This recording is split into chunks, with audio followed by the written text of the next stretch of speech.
terror tem muito subgênero, né? O terror, isso é uma coisa muito legal, assim. Por mais que os outros gêneros tenham essas separações para colocar umas prateleiras, né? No final das contas, né? Aquela grande locadora do céu ali, que a gente imagina quando a gente é velho. Sempre quando a gente vai pensar assim, a gente pensa em locadora, né? Então, nas locadoras, os dramas, eles estão nos dramas, tal, mas na filinha da Netflix ali, Vini. Fileirinha de filme. No terror, você conseguiria fazer uma fileira de terror, uma fileira de horror, uma fileira de slasher, uma fileira de, sei lá, sobrenatural. Tudo isso são, no final das contas, eles acabam sendo subgêneros. Mas talvez eu acho que o único subgênero que nasce, e acho que ele meio que toma uma vida própria no terror, é o slasher, né? O slasher talvez ele tenha ficado maior que o terror. A gente pode pensar assim que o slasher, em um momento, ele fica tão independente ali, né, que eu acho que ele tem uma prateleira só para ele.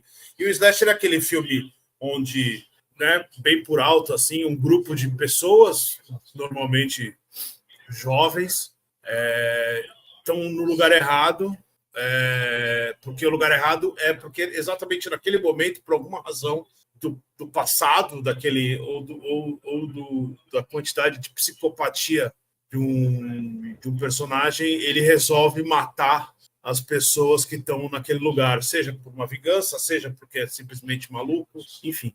O que importa é um grupo de pessoas que essa coisa, esse troço, ou essa pessoa, ou esse monstro resolveu matar todas naquela noite. E aí a graça do slasher é acompanhar esse grupo, geralmente num curto período de tempo. Então, tipo, é uma noite, sei lá, depois com o andar do gênero, começou a pensar em coisas um pouco mais complexas, dias, tal.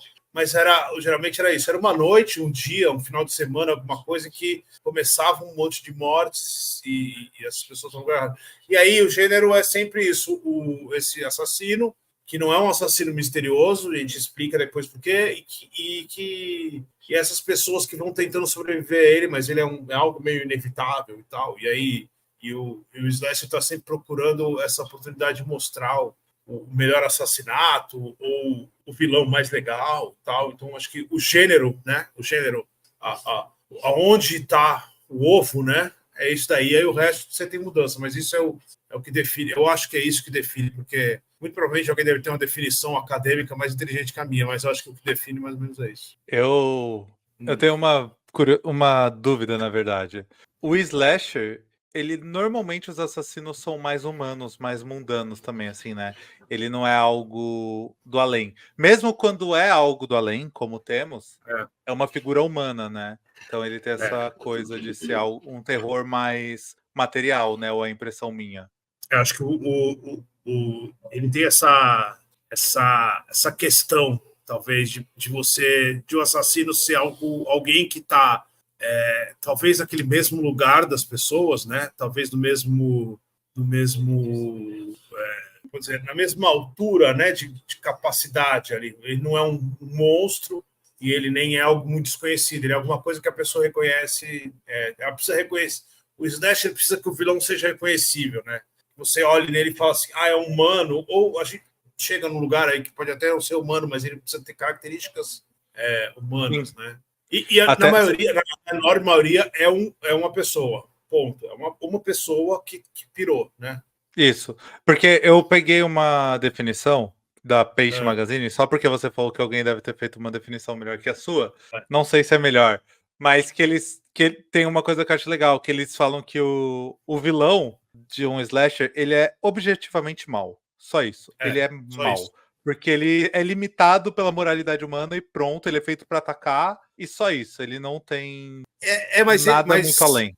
Ele tem que ser mau, mas a maioria tem que ter alguma força que empurre ele por trás, no sentido, talvez uma vingança, talvez uma dor, talvez alguma coisa que empurre essa pessoa.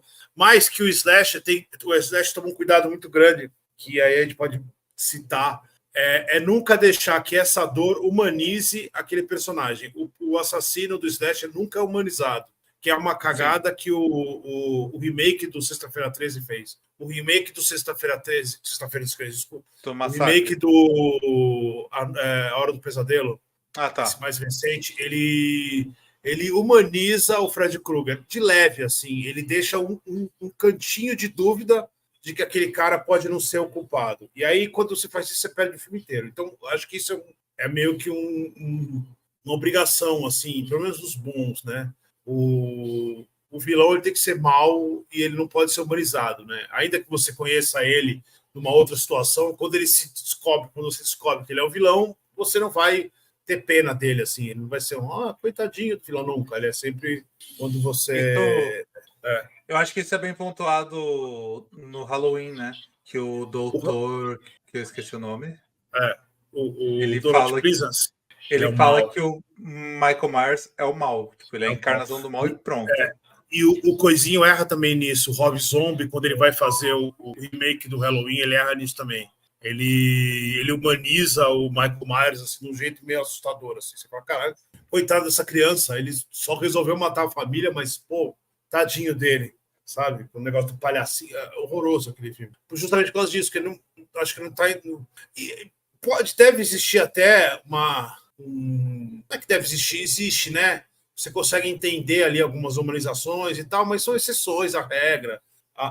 O slasher mesmo, assim, ele não nos permite isso porque é para você ter medo daquele, né? Você temer aquele. Você nunca vai torcer contra as vítimas, né? Você nunca vai torcer para as vítimas morrerem. Né? É aquela coisa, a exceção, nesse caso, ela vem muito mais como uma subversão da regra para brincar com isso do que uma tentativa de fazer Sim. aquilo só de um jeito... Se não for subversivo, você cai num erro grotesco, né? Exatamente. Sim.